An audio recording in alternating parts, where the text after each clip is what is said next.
China's economy has been bigger than America's for a decade. And it's not going to fall back that far. In today's world, where the global power landscape is quietly being reshaped, a renowned Australian strategic scholar has put forward a heavyweight view.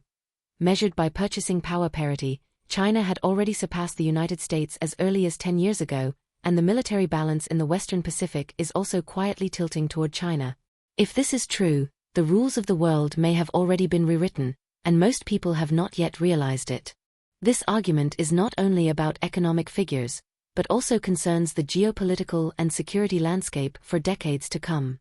This scholar is an international strategy expert from Australia, who has focused for decades on the study of great power rivalry and Asian security, and is skilled at using historical comparisons and hard power data to analyze trends.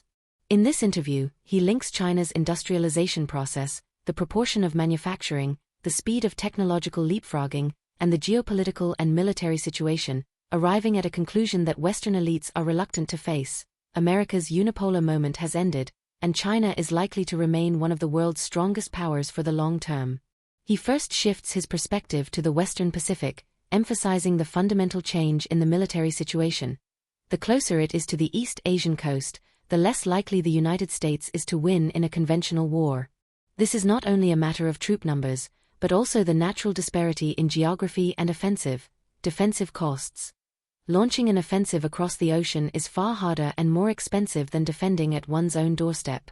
Now, if we were having a war in the Eastern Pacific, anywhere west of Hawaii, east of Hawaii, forget it. East of Hawaii, the Americans going to win.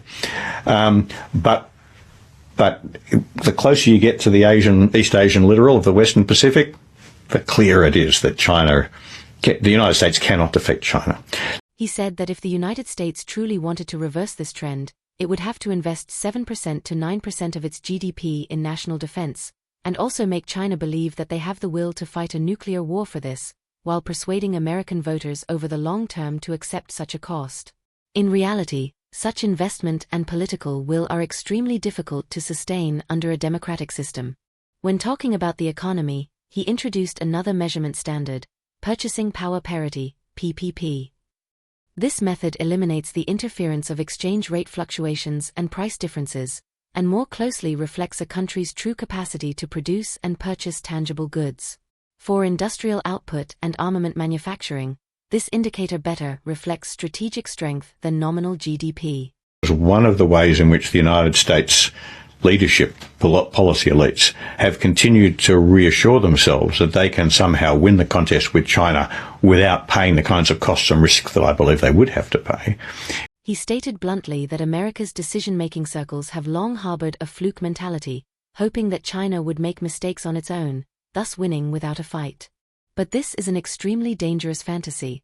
A more reliable approach is to formulate strategy on the assumption that China will continue to grow stronger, rather than pinning hopes on waiting for the opponent to self-destruct. Based on this premise, he offered a shocking assessment. Measured by purchasing power parity, China's economic scale had already surpassed that of the United States 10 years ago, and there are no signs of any sharp decline. Even if future growth slows from double digits to a moderate level, as long as industrial capacity continues to expand and technological innovation continues to accelerate, China's comprehensive strength will keep accumulating. China's economy has been bigger than America's for a decade. It's not going to fall back that far. He emphasized that this was not a one-off overtaking, but an unprecedented large-scale industrial revolution, shifting hundreds of millions of people from low-productivity subsistence farming to high-productivity modern industry and services.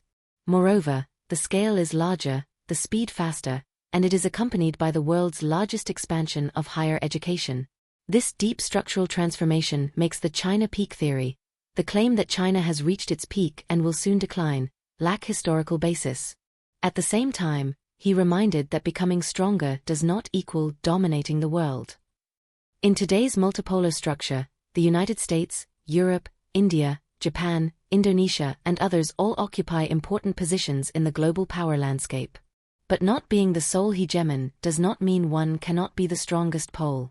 From the trend, China is highly likely to maintain the position of the strongest economy and the strongest technological power for the long term. In the field of technology, he particularly emphasized China's transformation, from a technology taker to a technology creator, and this happened faster than anyone expected. The driving forces behind this are a vast reserve of science and engineering talent, a complete industrial chain system, and large-scale real-world application scenarios. Which we're only now coming to terms with, and that is that China has moved from being a technology taker to being the technology creator much, much faster than anyone expected. Fast means that the spillover effect of advantages will appear simultaneously in multiple fields. When upstream materials and equipment manufacturing capabilities mature, downstream advanced manufacturing and dual-use technologies for both military and civilian purposes will benefit at the same time. In contrast, the U.S. economy has a higher proportion of finance, internet platforms, and services. Although these have high profit margins and good capital efficiency, in the stage of turning designs into physical products, they do not have the same systemic advantage. Returning to the military aspect, he defines the core of the China-US rivalry as asymmetry. China's goal is to deny American forces entry at its doorstep, while America's goal is to project power across the ocean and maintain a long-term presence.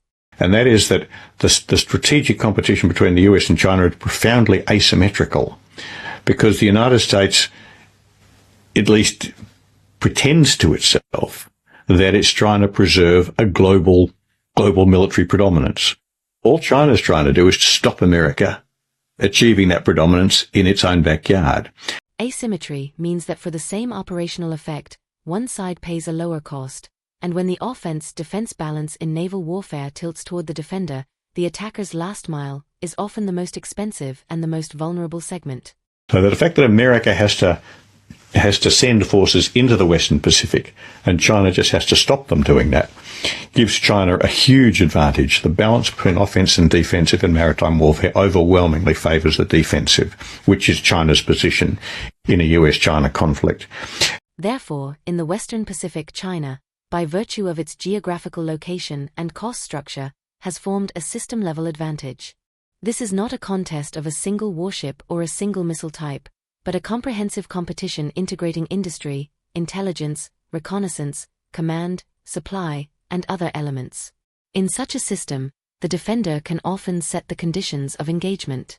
He concluded by stressing that even assuming a significant slowdown in China's economic growth, its relative strength would still be greater than any competitor the United States has faced in modern history. This means that the cost and risk of containing China will be higher than in any previous great power rivalry. Rather than fantasizing that the opponent will collapse on its own, it is better to accept reality and learn to survive within such a structure. After listening to this Australian scholar's analysis, you will find that regardless of one's stance, one trend has become very clear. China's weight on the global stage is continuing to rise, and the speed of change has exceeded the imagination of many people.